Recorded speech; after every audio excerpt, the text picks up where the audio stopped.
Hello বন্ধুরা, তোমাদের সকলকে basic maths with Suman YouTube চ্যানেলে স্বাগত।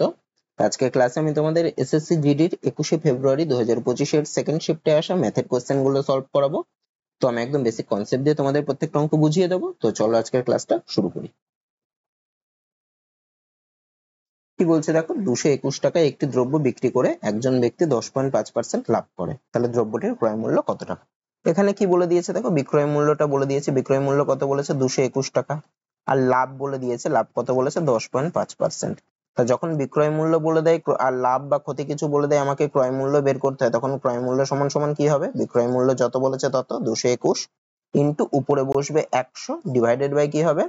লাভ হয়েছে যেহেতু, তাহলে 100-র সাথে এই 10.5টা যোগ হয়ে যাবে, মানে হবে কত? 110.5। যদি ক্ষতি হতো তাহলে বিয়োগ হতো। ঠিক আছে, এত এত টাকা। আচ্ছা, নিচের পয়েন্টটাকে যদি আমি তুলি তাহলে উপরে একটা 10 দিয়ে গুণ হবে, মানে এখানে একটা শূন্য বসিয়ে দিলাম। দেখো 221 কে যদি আমি 5 দিয়ে গুণ করি তবেই দেখো 1105 হয়। তাহলে 221 কে কাটলাম, 1105 দিয়ে 5 কে কাটলে হয় 5, 5 দিয়ে 1000 কে কাটলে হয় 200, মানে ক্রয় মূল্য কত হলো? 200 টাকা। তার মানে অপশন সি হলো। তারপরে কি বলছে দেখো, 110 মিটার ও 390 মিটার দৈর্ঘ্যের দুটি ট্রেন যথাক্রমে 120 কিমি পার ঘন্টা ও 130 কিমি পার ঘন্টা গতিবেগে একই দিকে যাচ্ছে। পেছন থেকে এসে দ্রুততর ট্রেনটির অপর ট্রেনটিকে সম্পূর্ণভাবে অতিক্রম করতে কত মিনিট সময় লাগবে? দেখো এখানে কি কি জিনিস দেখতে হবে। একটা ট্রেনের গতিবেগ বলে দিয়েছে 120 কিমি পার ঘন্টা, আর একটা ট্রেনের গতিবেগ বলে দিয়েছে 130 কিমি পার ঘন্টা, এবং তারা একই দিকে যাচ্ছে। মানে দুটো ট্রেনই এই দিকে যাচ্ছে। কি রয়েছে? পেছন থেকে এসে দ্রুততর ট্রেনটি, মানে দ্রুততর ট্রেনটি পিছিয়ে রয়েছে, সেটা তার গতিবেগ যেহেতু বেশি, তাই সে যার গতিবেগটা একটু কম সেই ট্রেনটাকে পেছন থেকে এসে অতিক্রম করে পুরো একদম কভার করে ওভারটেক করবে আর কি।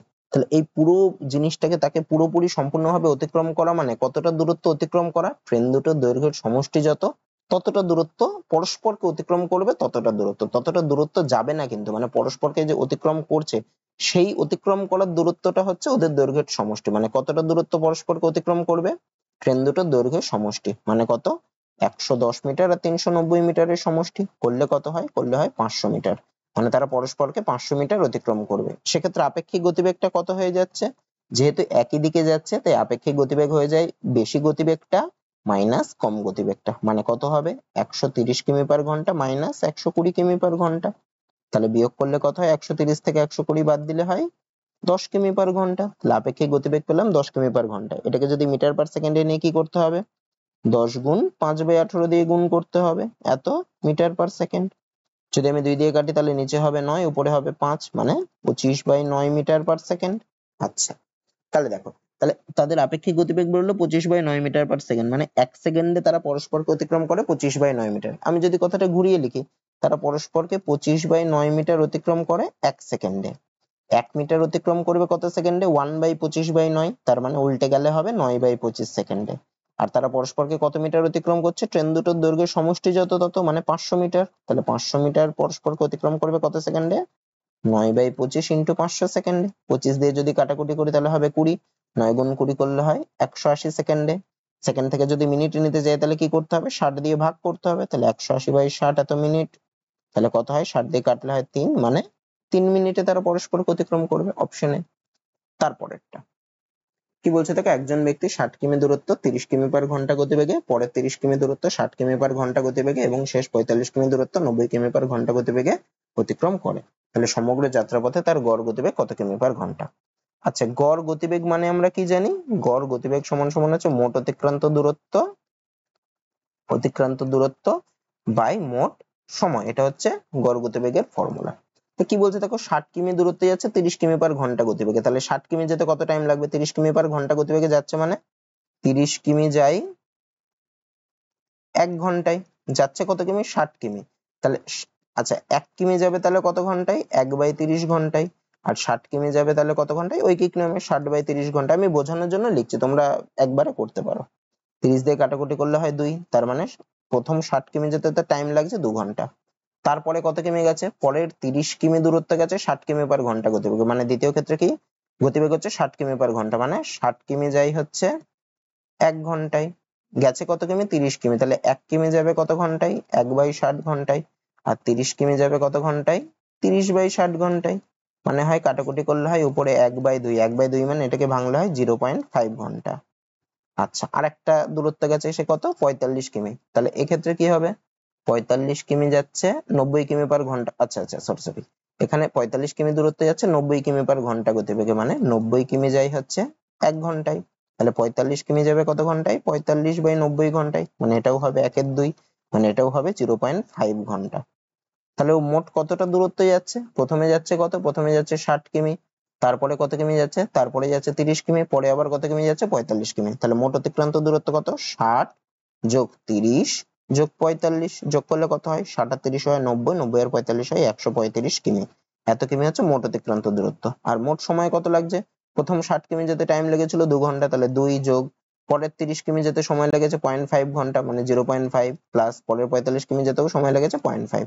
তাহলে মোট সময় কত? 2 যোগ, আচ্ছা দুটো 0.5 এর যোগ মানে 1, তাহলে 2 আর 1 যোগ করলে 3, এত ঘন্টা। তাহলে গড় গতিবেগ কি হবে? মোট অতিক্রান্ত দূরত্ব মানে 135 ডিভাইডেড বাই মোট সময় মানে 3, মানে 135/3, এটা হবে গড় গতিবেগ। কাটাকুটি করলে হবে 45। তার মানে এই গড় গতিবেগ কত? 45 কিমি পার ঘন্টা, মানে অপশন ডি হবে। তারপরেরটা কি বলছে দেখো, বার্ষিক 4% সরল সুদের হারে কোনো মূলধনের 8 বছরের সরল সুদ 168 টাকা হলে মূলধনের পরিমাণ কত টাকা? আচ্ছা, এটা অনেক রকম করে করতে পারো। আমরা জানি কি এমনি যে ফর্মুলা PTR/100 সেই ফর্মুলায় ফেলে করতে পারো, অথবা দেখো 4% সুদের হার বলেছে, মানে 1 বছরের জন্য সুদ হচ্ছে 4%, তাহলে 8 বছরের জন্য কত পার্সেন্ট সুদ হবে? 32% সুদ হবে। তার মানে 32%টা বলেছে এখানে 168 টাকা, তাই না? সুদটা বলেছে 168, আর এখানে সুদটা কত হচ্ছে? 32%, তাহলে 32%টা যদি 108 হয় মূলধনের পরিমাণ, মানে 100%টা কত সেটা বের করতে বলেছে। তাহলে 100%টা কত হবে? 168 ইন্টু 100 ডিভাইডেড বাই 32, 32 কে 4 দিয়ে গুণ করলে 168, ওহো 4 দিয়ে না ভুল হলো, 32 কে কিছু দিয়ে গুণ করলেই তো কাটছে না। আচ্ছা, আমি যদি 4 দিয়ে কাটি তাহলে হবে 8, এখানে হবে 4 2, আমি যদি 2 দিয়ে কাটি তাহলে হবে 4, এখানে হবে 21, আমি যদি 4 আর 100 কে কাটি তাহলে হবে 25, মানে 25 গুণ 21 করলে 275, 25 গুণ 21 করলে 525 টাকা। আচ্ছা, এভাবে করলে এরকম আসলে আমি PTR/100 ধরে করি, যে যেখানে পিটা কি? পিটা হচ্ছে মূলধন, আমি হচ্ছে মূলধনটা হচ্ছে পি টাকা, তাহলে পি ইন্টু টি মানে কি? সময়টা মানে আর, ইন্টু আর মানে কি? আর এর মানে এখানে 4%, তাহলে 4/100 সমান সমান কত বলেছে? সরল সূত্রে 168, মানে ইজিক্যাল টু 168। এখান থেকে যদি কাটাকুটি করি, 8 দিয়ে যদি 168 কে কাটি তাহলে হতো 21, আচ্ছা আর কাটবো না, তাহলে পি সমান সমান কি করবো? কোনাকুনি যদি গুণ করি তাহলে হতো 2100 ডিভাইডেড বাই 4, 4 দিয়ে যদি 2100 কে কাটি প্রথমে 5 বার যাবে, 1 শূন্য মানে 2, 2 শূন্য মানে 5, মানে পি এর মান 525 টাকা। তাই এইভাবে PTR/100 ধরেই করতে পারো, কোনো অসুবিধা নেই, তাড়াতাড়িই হবে। তার মানে মূলধনের পরিমাণ কত টাকা? 525 টাকা, অপশন ডি। তারপরেরটা কি বলছে দেখো, রাকেশ শিবম ও রূপেশের গড় ওজন বলেছে 46 কেজি। যদি রাকেশ ও শিবমের গড় ওজন 40 কেজি হয় এবং শিবম ও রূপেশের গড় ওজন 48 কেজি হয়, তাহলে শিবমের ওজন কত কেজি? আচ্ছা দেখো, তিনজন রাকেশ শিবম আর রূপেশের গড় ওজন বলেছে 46 কেজি, তো আমি যদি ওদের সমষ্টি বার করি তাহলে কার কার বের করবো? রাকেশ, শিবম আর রূপেশের, এদের তিনজনের ওজন গড় ওজন বলেছে 46 কেজি, তাহলে তিনজনের ওজনের সমষ্টি কত হবে? 46 ইন্টু 3 করলে কত হয়? করলে হবে 138 কেজি। আর কি বলেছে? রাকেশ আর শিবমের গড় ওজন 40, তাহলে এদের দুজনের সমষ্টি কত হবে? রাকেশ আর শিবমের সমষ্টি কত হবে? দুজনের গড় বলেছে 40, তাহলে দুজনের সমষ্টি কত হবে? 40 গুণ 2 হবে, মানে কত হবে? 80 হবে। তা দেখো, এই রাকেশ, শিবম আর রূপেশ তিনজনের ওজনের থেকে আমি যদি রাকেশ আর শিবমের ওজনটাকে বাদ দিয়ে দিই, তবে কার ওজন পড়ে থাকে? দেখো রূপেশের ওজনটা পড়ে থাকে। তাহলে রূপেশের ওজন কত হবে? রূপেশের ওজন হবে তিনজনের ওজনের সমষ্টি থেকে দুজনের সমষ্টিকে বাদ দেবো, মানে 138 মাইনাস 80, এত কেজি। করলে কত হয়? 8 5 58 কেজি। আর কি বলেছে দেখো, শিবম ও রূপেশের গড় ওজন বলেছে 48 কেজি, তাহলে শিবম আর রূপেশ এদের দুজনের ওজনের সমষ্টি কত? দুজনের গড় বলেছে 48, তাহলে দুজনের ওজনের সমষ্টি কত হবে? 48 গুণ 2 মানে 96, তাহলে শিবম আর রূপেশের ওজনের সমষ্টি হচ্ছে 96, ওদিকে রূপেশের ওজন হচ্ছে 58, তাহলে শিবম আর রূপেশের ওজনের থেকে আমি যদি রূপেশের ওজনটা বাদ দিয়ে দিই তাহলে শিবমের ওজন পড়ে থাকে, তাহলে শিবমের ওজন কত হবে? 96 মাইনাস রূপেশের ওজন মানে 58, করলে কত হয়? করলে হবে 38 কেজি, মানে অপশন ডি হবে। তারপরে কি বলছে দেখো, পার্থ, রিজওয়ান ও সঙ্গীতা একটি কাজ যথাক্রমে 40 দিনে, 60 দিনে ও 80 দিনে করতে পারে। পার্থ কাজটি কতদিনে করতে পারবে যদি প্রতি তৃতীয় দিনে রিজওয়ান ও সঙ্গীতা তাকে সাহায্য করে? আচ্ছা, একটু একটু করে করি, হ্যাঁ। কি বলেছে? পার্থ, রিজওয়ান ও সঙ্গীতা একটি কাজ যথাক্রমে 40 দিনে, 60 দিনে ও 80 দিনে করতে পারে, মানে পার্থ কাজটা করে কত দিনে? 40 দিনে, আর কে রিজওয়ান, রিজওয়ান কাজটা করে কত দিনে 60 দিনে, আর কে সঙ্গীতা, সঙ্গীতা কাজটা করে কত দিনে 80 দিনে। তাহলে আমি টোটাল কাজটা কি ধরবো, আমি টোটাল কাজটা ধরবো এদের তিনজনের এই যে যে যত দিন ধরে কাজ করছে সেই দিনগুলোর লসাগু। তাহলে টোটাল কাজটা কত হবে, এই দিনগুলোর লসাগু মানে 40 60 আর 80 লসাগু করলে হয় 240, মানে টোটাল কাজ হচ্ছে 240টা কাজ।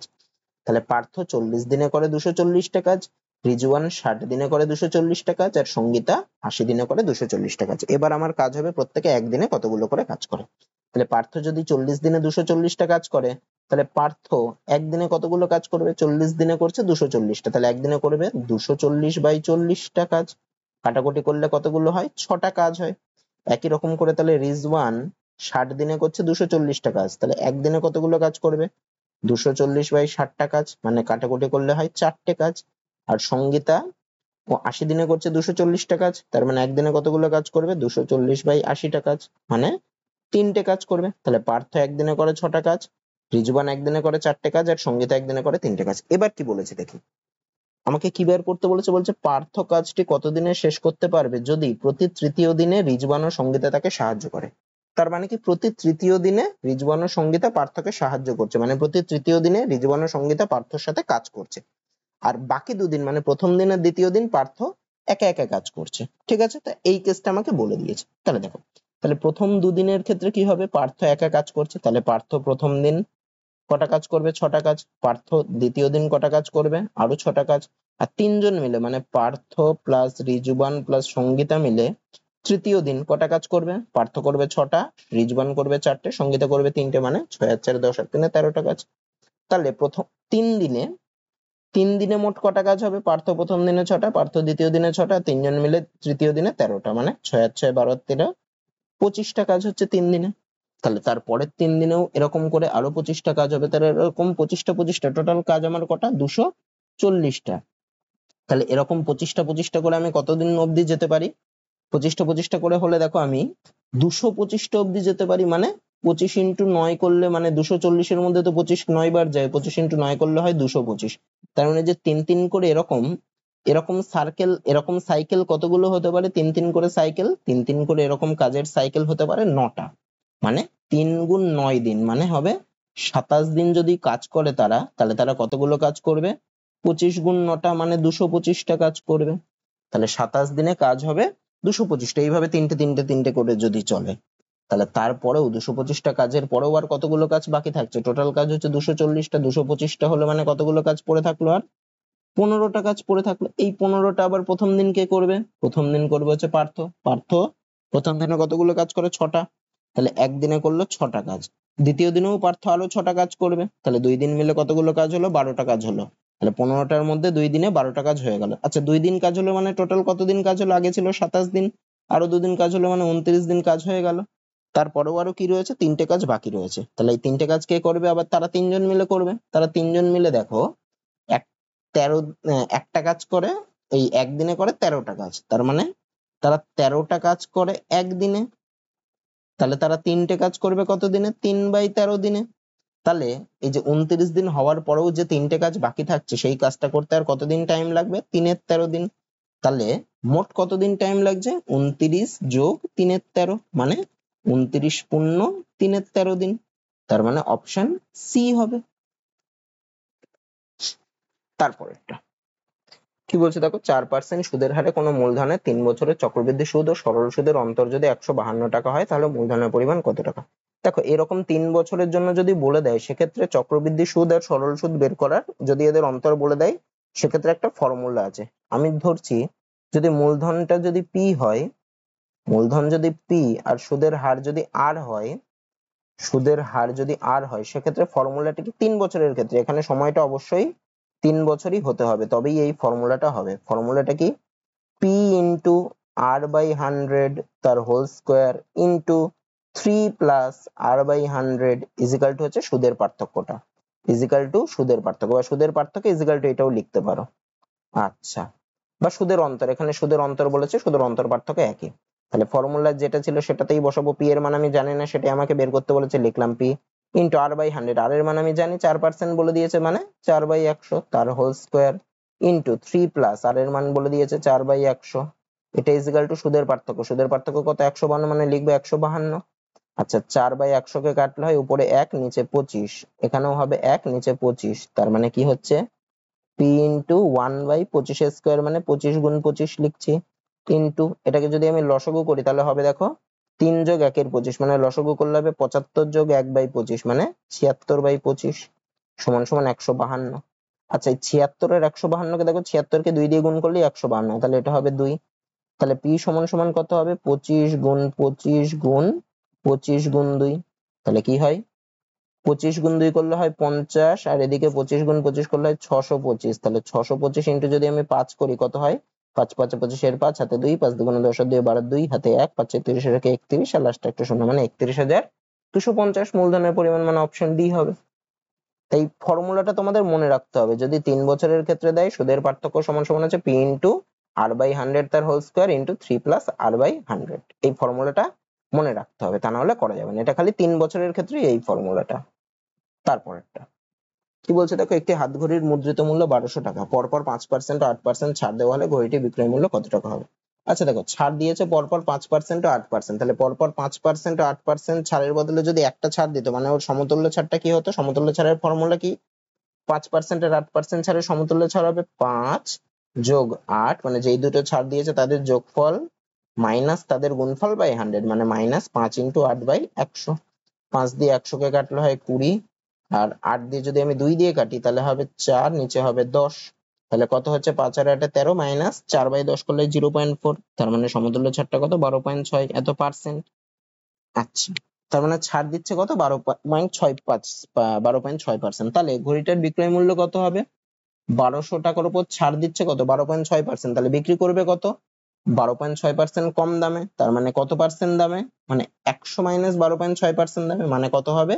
100 থেকে 12.6% বাদ দিলে কত হয়? হয় 87.4%। একবারে আমি করে ফেললাম, মানে এটা পার্সেন্ট, মানে এটা বাই 100, পয়েন্ট রয়েছে, পয়েন্টটা তুলে দিলে নিচে আর একটা শূন্য বসবে, তাহলে দেখো এই দুটো শূন্য কেটে যায়, তাহলে উপরে কত আসছে? 874 গুণ 12 করলে কত হয়? 4 12 48 এর 8 হাতে 4, 7 12 84 এর 4 88 এর 8 হাতে 8, 8 12 96 এর 8 104, আর পয়েন্ট এক ঘর পরে ছিল, মানে এইখানে হবে, মানে 1048.8। আমার উত্তরে দেখো 8 এর পরে একটা শূন্য দিয়েছে, মানে আমি একটা শূন্য বসিয়ে দিতে পারি, মানে অপশন সি হবে।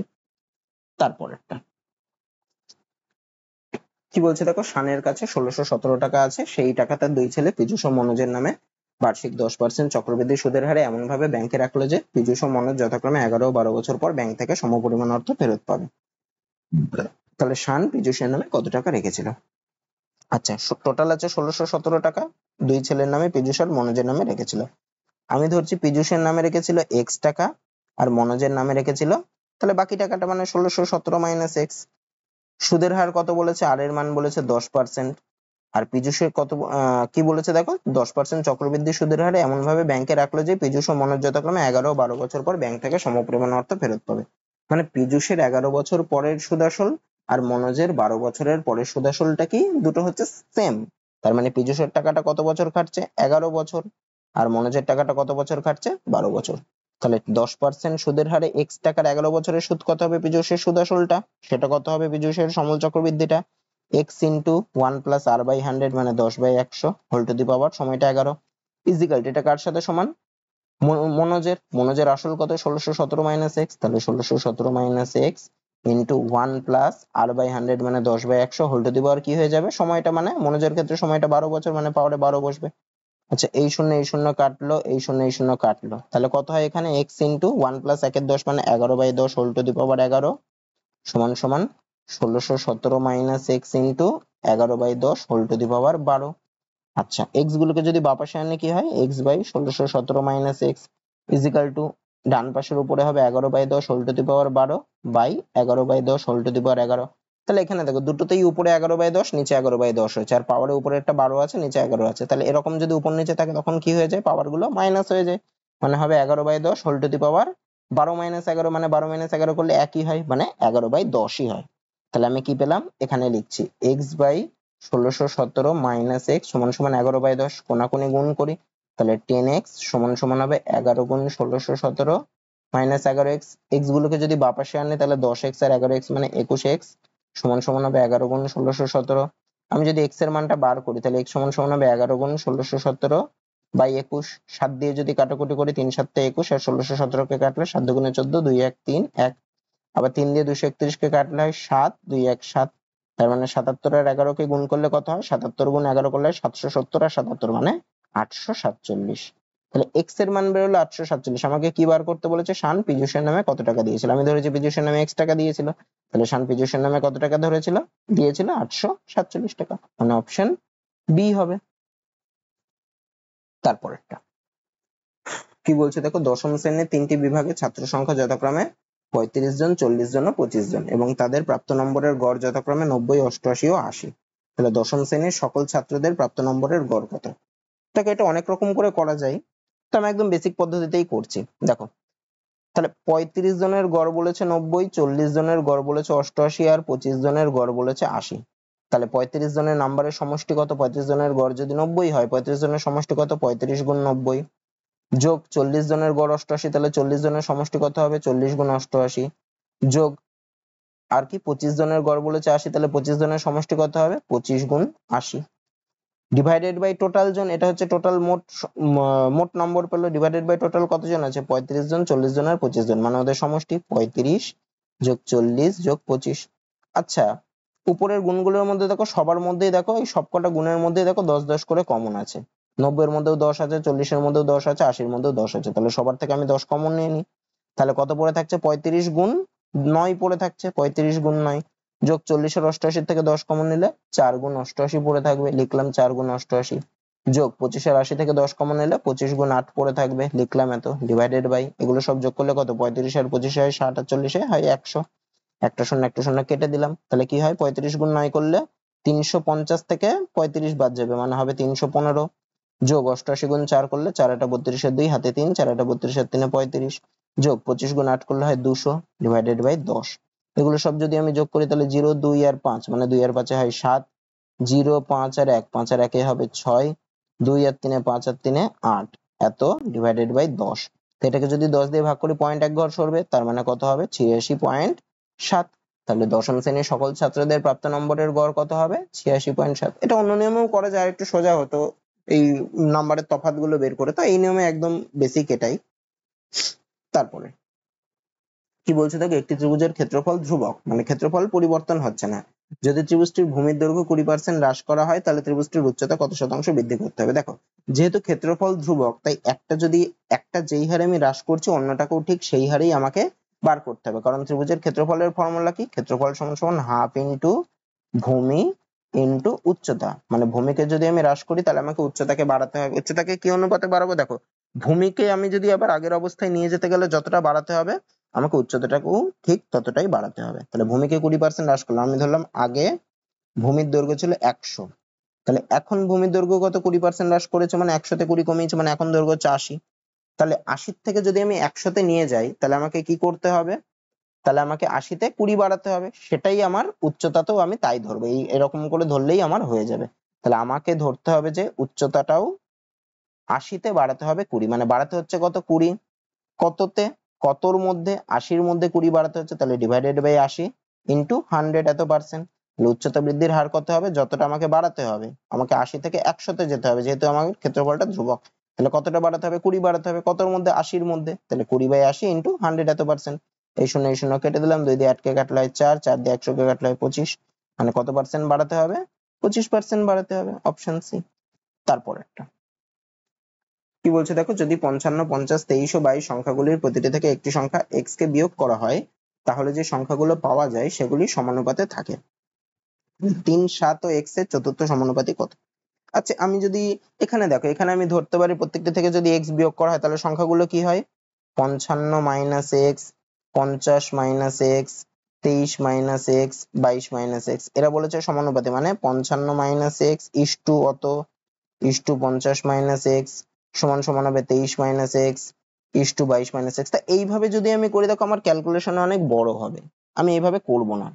বা করতে পারো, x এর মান এইভাবে বের করতে পারো, কোনো অসুবিধা নেই। আমি কিভাবে করব? একটু একটু মাথা খাটা। দেখো, 3/7 x এর চতুর্থ সমানুপাতি কত হয়? 3/7 x এর চতুর্থ সমানুপাতি আমি যদি y ধরে নিই, মানে 3/7 x আর y, সেক্ষেত্রে আমি কি পাচ্ছি? 3:7 সমান x:y।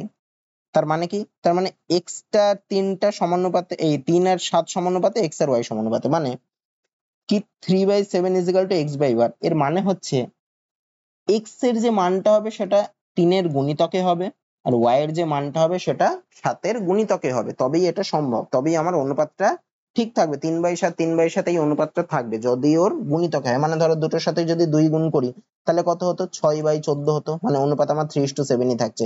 যদি দুটোর সাথে 3 গুণ করি তাহলে কত হতো? 9/21 হতো। তা এইভাবে তার মানে আমার অনুপাতটা আমার সেম থাকবে। তার মানে x যে পদটা থাকবে সেটা হবে 3 এর গুণিতক, আর y যে পদটা থাকবে মানে চতুর্থ সমানুপাতি যেটা, সেটা হবে 7 এর গুণিতক। তাহলে আমাকে দেখো সেটাই বার করতে বলেছে, চতুর্থ সমানুপাতি কত। তাহলে চতুর্থ সমানুপাতিটাকে কি হতে হবে? 7 এর গুণিতক হতে হবে। এবার আমি অপশন গুলোকে দেখি, এই 4টে অপশনের মধ্যে একটা অপশনে দেখো 7 এর গুণিতক, সেটা হচ্ছে 35। তাহলে চতুর্থ সমানুপাতিটা আমার কত হবে? 35 হবে। এবার আমি ব্যাক ক্যালকুলেশন করে দেখি আমার এটা ঠিক আসলো নাকি। তাহলে কি হচ্ছে? তাহলে 3, 7 x আর 35 হচ্ছে সমানুপাতি হবে যদি চতুর্থ সমানুপাতি 35 হয়। তার মানে আমি কি লিখতে পারি? 3/7 সমান সমান x/35। কোনাকুনি যদি এই কাটাকুটি যদি করি, 5×7 35, মানে x এর মান হবে 15। তাহলে x এর মান যদি 15 হয় তাহলে 55 থেকে যদি 15 বাদ দিই কত হবে? 40 হবে। 50 থেকে যদি 15 বাদ দিই কত হবে? 35 হবে। 23 থেকে যদি 15 বাদ দিই কত হবে? 8 হবে। 22 থেকে যদি 15 বাদ দিই কত হবে? 7 হবে। তাহলে 40 আর 35 এর অনুপাত করলে হয় 8:7, আর 8 আর 7 এর অনুপাত হয় 8:7। তার মানে এরা সমানুপাতে থাকছে। তাহলে এইভাবে যদি আমি অপশন ধরে করি তাহলে কিন্তু অঙ্কটা একটু তাড়াতাড়ি হয়ে যাবে। তারপরে এটা একটা সরল অঙ্ক দিয়েছে, দেখো 26 গুণ 14। 26 গুণ 14 করলে কি হয়? 26 গুণ 14 হবে 200। 14 দিয়ে যদি করি তাহলে 14 দুগুণে 280 আর 84, মানে 364 গুণ, তারপরে কি 9/3 ইন্টু 4/2 মানে হয় 2 হয়। তাহলে এক্ষেত্রে কি হবে? 364 ইন্টু 9/3 করলে হয় 3 ইন্টু 2 মানে 6। তাহলে 364 গুণ 6 করলে 4×6 = 24, 4 হাতে 2, 6×6 = 36, 8 হাতে 3, 3×6 = 21, মানে 2184, অপশন ডি হবে। তারপরেরটা কি বলছে দেখো, যদি একটি চোঙের উচ্চতা 16 সেমি এবং ভূমির ব্যাসার্ধ 14 সেমি হয় তাহলে চোঙটির বক্রতলের ক্ষেত্রফল কত বর্গ সেমি? আচ্ছা, চোঙ কিরকম দেখতে হয়? চোঙ হয় এরকম টাইপের দেখতে, মানে জলের ড্রাম বলতে পারো, এরকম টাইপের দেখতে, বা পাইপ, মোটা পাইপ বলতে পারো, এগুলো চোঙ। তাহলে চোঙের বক্রতল মানে এই বেঁকা তলটা, মানে উপরেরটা নিচের তলটা হবে না। তাহলে চোঙের বক্রতলের ক্ষেত্রফলের একটা সূত্র আছে, সেই সূত্রটা কি? বক্রতলের ক্ষেত্রফল সমান সমান হচ্ছে 2πr/h, যেখানে r-টা কি? r-টা হচ্ছে ভূমির ব্যাসার্ধ, h-টা কি? h-টা হচ্ছে উচ্চতা। তাহলে দেখো পাইটা কি? আর পাই এর মান হচ্ছে 22/7। তাহলে এটা সমান সমান আমি কি লিখতে পারি? বক্রতলের ক্ষেত্রফলটা 2 গুণ পায়ের মান হচ্ছে 22/7 ইন্টু আর, আর এর মান হচ্ছে ভূমির ব্যাসার্ধটা। ভূমির ব্যাসার্ধ কত বলেছে? 14 বলেছে। তাহলে 14 ইন্টু h মানে উচ্চতা, উচ্চতা কত বলেছে? 16 বলেছে, এত বর্গ সেমি। আচ্ছা, 7 দিয়ে যদি 14 কে কাটি তাহলে 7 দুগুণে 14, তাহলে কে কে থাকছে? 2 দুগুণে 4, 4 ষোলং 64, 64 গুণ 22 রয়েছে, 64 গুণ 22 যদি আমি করি তাহলে কত হয়? 22, 4 22 88, 8 হাতে 8, 6 22 132, আর 8 140, মানে 1408 হবে। তার মানে অপশন এ হবে। তারপরেরটা, আচ্ছা এখানেও আরেকটা সরল অঙ্ক দিয়েছে। তো সবার প্রথমে আমি কার কাজ করবো? এই যে ফার্স্ট ব্র্যাকেটটা যেখানে রয়েছে 6 - 5 করলে কত হয়? 1। তাহলে 7 এর সাথে 1 গুণ রয়েছে আর 2 গুণ রয়েছে, মানে 7 দুগুণে হয় কি? 14। তাহলে এই পুরোটার জায়গায় আসলো 14। তার আগে আবার দেখো 14 - 14 রয়েছে, তাহলে 14 - 14 করলে কি হয়ে যায়? 0 হয়ে যায়। তাহলে এই জায়গাটুকু কি আসলো? 7 + 8 গুণ 0/37। 0/37 করলে আমার 0ই হয়। তারপরে দেখো 8 গুণ 0 আছে, 8 গুণ 0 করলেও আমার 0 হয়। তাহলে আমার জিনিসটা কি আসলো? মোট আগে ছিল এইটা, মানে 22 - 2 ইন্টু 7 যোগ 0, 7 যোগ 0 করলে কত? 7ই হয়। তার মানে 22 - 2 গুণ 7, তার মানে 22 - 7 দুগুণে হয় 14, 22 - 14 করলে কত হবে? 8 হবে, মানে অপশন বি হবে। তারপরেরটা কি বলছে দেখো, প্রতি 100টি আপেল 1200 টাকা দরে 400টি আপেল কেনা হয়েছে এবং সেগুলি বিক্রি করে 900 টাকা লাভ হয়েছে। তাহলে প্রতি ডজন আপেলের বিক্রয় মূল্য কত টাকা? দেখো 100টি আপেল কিনেছে 1200 টাকা দরে, এরকম 400টি আপেল, মানে 100টি আপেলের ক্রয় মূল্য হচ্ছে 1200 টাকা। কিনেছে কতগুলো? 400। তাহলে 400টা আপেলের ক্রয় মূল্য কত হবে? এমনি পাতি, 100টা যদি 1200 হয়, 400টা তাহলে 4 গুণ হবে, মানে 1200 গুণ 4 হবে। তাহলে কত হয়? 4800 টাকা। মানে 400টা আপেল কিনেছে 4800 টাকা দিয়ে, তারপরে তার বিক্রি করে লাভ হয়েছে কত? 900 টাকা। তার মানে বিক্রয় মূল্য কত 400টা আপেলের? এই যে ক্রয় মূল্য থেকে আরো যদি লাভ হয়েছে 900 টাকা, তা ক্রয় মূল্যের সাথে যদি আমি লাভটা যোগ করে দিই তবেই আমার বিক্রয় মূল্যটা বেরিয়ে যায়। তাহলে বিক্রয় মূল্য কত হবে 400টা আপেলের, ক্রয় মূল্য 4800 যোগ লাভ 900 করলে কত হয় 5700 হয়। তার মানে দেখো, তার মানে 400টা আপেলের বিক্রয় মূল্য হচ্ছে 5700 টাকা। আমাকে কি বার করতে বলেছে, প্রতি ডজন আপেলের বিক্রয় মূল্য কত, প্রতি ডজন মানে কি, তার মানে 12টা আপেল, তাহলে 400টা আপেলের বিক্রয় মূল্য হচ্ছে 5700। একটা আপেলের বিক্রয় মূল্য কত হবে 5700/400, তাহলে 12টা আপেলের বিক্রয় মূল্য কত হবে, এক ডজন মানে 12টা, তাহলে এটা ইন্টু 12, এই দুটো শূন্য কেটে যায়, 4 দিয়ে 12কে কাটলে হয় 3, মানে 3 গুণ 57 মানে 171। তার মানে প্রতি ডজন আপেলের বিক্রয় মূল্য কত টাকা, 171 টাকা। তারপরেরটা কি বলছে দেখো, এটাও একটা সরল অঙ্ক। সবার প্রথমে কার কাজ করবো, আগে ভাগের কাজ করব। তাহলে কি ছিল 16 যোগ 8/4 মানে কত 2, মাইনাস তারপরে গুণের কাজটা করে দিই, 3 3 9, তাহলে 16 এর সাথে 2 যোগ করলে 18, 18 থেকে 9 বাদ দিলে হয় 9, মানে অপশন সি। তারপরে আচ্ছা কি বলছে দেখো, x এমন একটি বৃহত্তম সংখ্যা যেটি দিয়ে 31, 61 ও 91 কে দিয়ে ভাগ করলে, না 91 কে ভাগ করলে প্রতি ক্ষেত্রে সমান ভাগশেষ থাকে, তাহলে x 48 এর লসগু। দেখো যখনই এরকম বলবে এইটা দিয়ে এত এত এতকে ভাগ করলে সমান ভাগশেষ থাকে, তখন এগুলো করার একটা নিয়ম আছে। সেটা কি করব, এই যে সংখ্যাগুলোকে ভাগ করেছে, মানে কাকে কাকে, 31 দিয়ে ভাগ করেও যেই ভাগশেষ থাকছে, 61 দিয়ে ভাগ করলেও সেই ভাগশেষ থাকছে, 91 দিয়ে ভাগ করলেও সেই ভাগশেষ থাকছে। তাহলে এর ক্ষেত্রে আমি এই যে ছোটটা আর মেজোটা, মানে মাঝে যেটা আর মাঝে আর বড় যেটা, এদের তফাৎটা বার করব। তাহলে দেখো ছোটটা আর মাঝে যেটা আছে এদের তফাৎ কত, 61 থেকে 31 কে বাদ দিলে হয় 30, আর 91 থেকে 61 বাদ দিলে হয় 30, মানে দুটো তফাৎ আমি পেয়ে গেলাম। এবার এই যে তফাৎ গুলো বেরোলো এদের আমি কি করব, গসাগু করব। তা 30 আর 30 এর গসাগু তো 30ই হবে, এদের মধ্যে 30ই কমন, তাহলে এদের গসাগু মানে 30 আর 30 এর গসাগু করব, মানে যেটা আমার বিয়োগফল যেটা বেরোবে তাদের গসাগু গুলো করব, মানে গসাগু এখানে 30ই হবে। তার মানে এই যে সব থেকে বৃহত্তম সংখ্যাটা কত, যেটা দিয়ে এত এত ভাগ করলে প্রতি ক্ষেত্রে সমান ভাগশেষ থাকে, সেই সংখ্যাটাই হচ্ছে 30। 30 দিয়ে তুমি 31 কে ভাগ করে দেখো 1 অবশিষ্ট থাকবে, 30 দিয়ে 61 কে ভাগ করে দেখো 1 অবশিষ্ট থাকবে, 30 দিয়ে 91 কে ভাগ করে দেখো 1 অবশিষ্ট থাকবে। তো এটা বের করার নিয়ম হচ্ছে এইটা। তার মানে x ধরেছিল, তার x এর মানটা আমি কত পেলাম, x এর মানটা পেলাম 30। আমাকে কি বার করতে বলেছে, 148 এর লসাগু, মানে 30 আর 48 এর লসাগু বার করতে বলেছে। তো বের করি, যদি 3 দিয়ে ভাগ করি তাহলে হয় 10 আর 16, 2 দিয়ে ভাগ করলে 5 আর 8, আর যাবে না, 3 দুগুণে 6, 5 6 30, 30 গুণ 8 করলে হয় 240, মানে 148 এর লসাগু কত 240, অপশনে। তারপর একটা আচ্ছা কি বলছে দেখো, 4 6 ও 5 এর চতুর্থ সমানুপাত একদম সোজা অঙ্ক। তো আমি ধরছি 4 6 আর 5 এর চতুর্থ সমানুপাতিটা হচ্ছে x, মানে 4 6 5 আর x। এরা তাহলে কি হবে, এরা সমানুপাতি হবে। এরা সমানুপাতি হওয়া মানে কি, মানে প্রথমটা ইস্টু দ্বিতীয়টা, বা প্রথমটা বাই দ্বিতীয়টা সমান সমান হবে তৃতীয়টা বাই চতুর্থটা। তা x এর মানটা তাহলে কি হবে, x সমান সমান হবে 5 গুণ 6 ডিভাইডেড বাই 4, যদি 2 দিয়ে কাটি 2 আর 3 হবে, মানে 15/2, 15/2 যদি আমি করি তাহলে কত হয়, পয়েন্টে নিয়ে গেলে দেখো পয়েন্ট আছে 7.5, তার মানে কি হবে অপশন এ 7.5। তারপরে কি বলছে দেখো, একটি জেলার জনসংখ্যা 3,83,000, তাদের মধ্যে 2,21,000 জন পুরুষ, মোট জনসংখ্যার আবার কত পার্সেন্ট শিক্ষিত, 58%। আর যদি 58% পুরুষ শিক্ষিত হয় তাহলে কত শতাংশ মহিলা শিক্ষিত। আচ্ছা দেখো, এখানে মোট জনসংখ্যার যত পার্সেন্ট শিক্ষিত বলেছে 78%, পুরুষ শিক্ষিতের হারও ঠিক ততই বলেছে, মানে 58%ই বলেছে। তাহলে আমার মহিলা সংখ্যা যতজনই থাকুক, আমার যেহেতু পার্সেন্টেজে বের করব, তাহলে যেহেতু দুটোই সমান 58% 58% করে, সে সংখ্যায় বেশি থাকুক আর কম থাকুক যাই থাকুক, পার্সেন্ট মানে কি, মানে যদি 100 জন থাকতো তাহলে 58 জন হতো, যদি বেশি হতো তাহলে 200 জন থাকলে বেশি হতো, এই অনুপাতটা মানে পার্সেন্টেজটা সেম।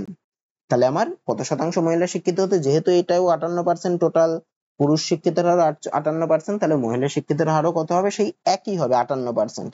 যদি এখানে অন্য কিছু থাকতো, 58 জায়গায় যদি 56 থাকতো, 55 থাকতো, তখন আবার আমাকে করে দেখতে হতো। এখানে আমার পড়ার কোনো দরকার নেই, যেহেতু টোটালটা শিক্ষিতের হার 58% আর পুরুষ শিক্ষিতের হারও 58%, তাহলে মহিলা শিক্ষিতের হারও 58%ই হবে, মানে অপশন ডি। তো আজকের ক্লাসে এই 20টা অঙ্কই ছিল। তো আশা করি তোমাদের ক্লাসটা ভালো লেগেছে। ক্লাসটা ভালো লেগে থাকলে ভিডিওটাতে একটা লাইক করে দিও, আর এই চ্যানেলে নতুন হলে এই ধরনের ভিডিও পেতে গেলে চ্যানেলটাকে সাবস্ক্রাইব করে নাও। আজকে এত দূরই থাকছে, দেখা হচ্ছে পরের ভিডিওতে।